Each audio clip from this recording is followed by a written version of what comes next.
with the women. Oh, my impression of, okay, like, I'm not a Trekkie, but my impression of Captain Kirk is going from planet to planet like bar hopping. Yeah, yeah, because it's, you know, it's again, you know, like the rest of the 23rd century, like I said, is very boring. So it's like Kirk, you know, bopping into town. Ooh, a Starfleet guy. You know, it's like this is. Hey, I mean, Starfleet. this would be like, you know, I'm a, I don't know. Astronaut or a race car driver or something. This is the only really risky profession left, so women are just like all over him. Well, there's not such a risk because he always sends the guys down in the red shirts first to get blown up. They don't know that though. He's gonna go. They don't know that though. You know. Maybe I've got a heavy cruiser class. Yeah. I'm a captain. But you see all these other guys that are just like, you know, that are nuts. You know, it's just like what Tracy, Captain Tracy, he was nuts. I'm trying to think of some other examples. Decker. Oh, really nuts. Real nuts and major time overacting. I think the only person ever on the show who overacted more than Shatner did. Shatner acted. Overacted. Oh. Overacted. Just like everything was just that was acting. the most okay. everything he said was always like the most important thing ever said in the history. Yeah. Oh, it's over here. And, oh, what do we do? And, my ship. My ship. Oh, what do I do? I've lost my ship. So, well, anyways, yeah, I always wondered, you know, McCoy has that little medical bag he goes down on planets, and it probably only holds like 4 or 5 different things for his hypo, and yet he always has the right drug.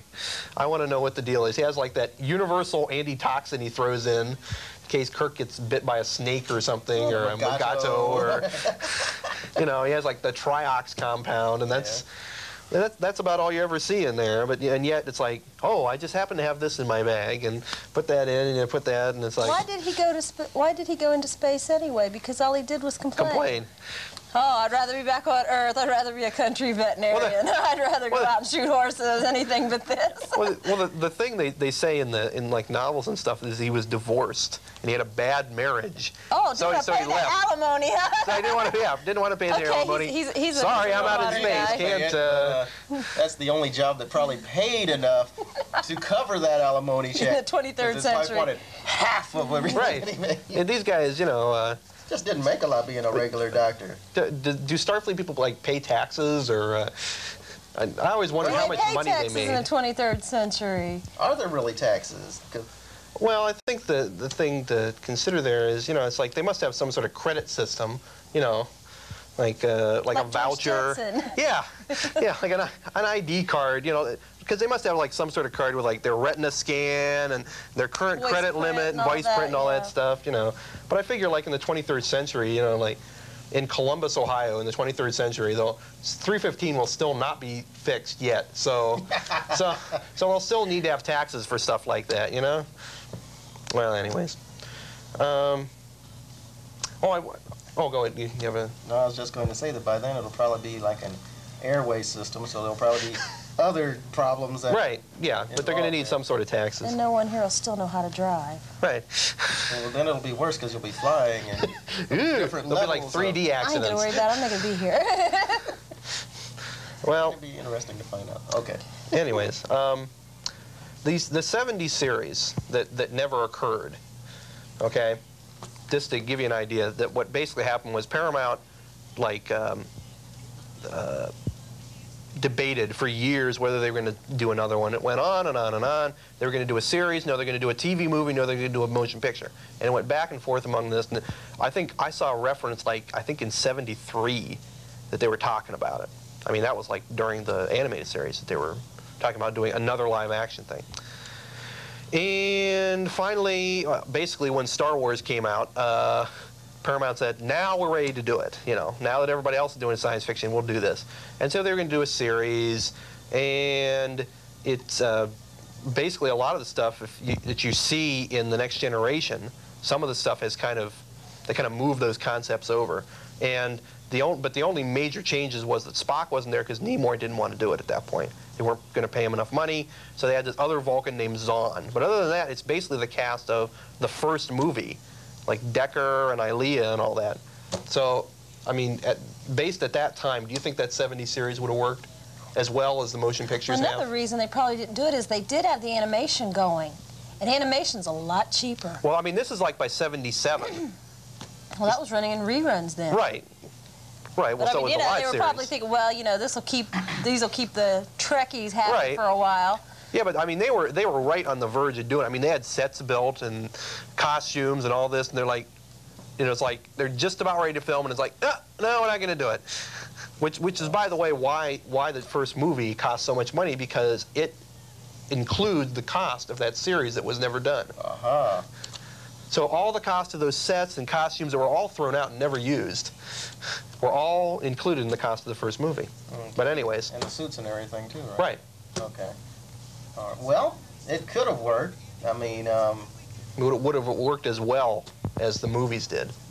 well, we can look at the things that, well, that would take us off this subject. We really want to cover that. It would have worked. At The another Trekkies time. would have liked it. The dyed-in-the-wool fans would have wanted. I don't think it would have attracted a lot of new people. Right. Because they'd be thinking of the old sets, Right. the old Trek. The 60s show had very bland colors, and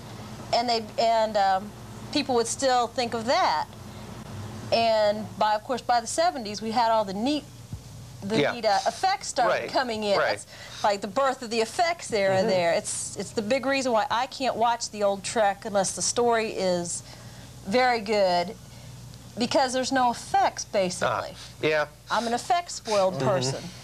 And Yeah, after you see Star Wars and Galactica and Buck Rogers and all the other stuff from the 70s, it was just like, you know, it's like, oh, and we have this spaceship flying through space, and it shoots at another one, and all this. And when you go back to the old show, and it's like, well, we've got this model suspended by a string, and it's going by this big ball that we've painted to look like a planet. yeah, they would have had to really upgrade their effects for the 70s Space show. 1999 had its popularity, and it was right around, I guess, just before that time. Yeah, that's true. So it could possibly have worked. It could have worked, but Would the whole Trek thing, the phenomenon, be going as strong now, today? well, they would have had something else to focus on. It would have. Yeah. It's debatable whether it would have worked. Well, you'll never know. Right. We'll never know. So. Well, people would probably be debating about that, like they're debating about next generation. Classic versus next generation. Yeah. Well, I don't know. I just wanted to get an opinion on it. Well, we didn't charge you. That's so right. Well, go thank you for it. very much. I had a question. Oh, Okay. go ahead. Go ahead. I was gonna. Well, if you got a. No, go ahead. Let's do your. Okay. I was gonna say, were there any favorite episodes that you might have had? Favorite characters, favorite situations, things like that. Mud. Okay. Well, Mud's see, a lot of fun. I had made a list this afternoon of. I went through all my books and decided who my favorite guest stars were for male and female. Okay. Okay, and I wanted to get yours before I gave mine. Okay. My favorite. Let's see.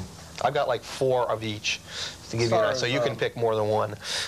Well, now I don't know about just guest stars. I mean, let's go male guest stars and female guest stars. Okay, not just guest stars. I was going to say, well, as far as characters go now, Spock, he's probably definitely a favorite character. Right, you know, right. As far as that goes. Uhura, I have to admit, I looked at Uhura a lot. Well, who couldn't? Because look at the uniforms that Right. the women had The- to wear. the miniskirts. It's a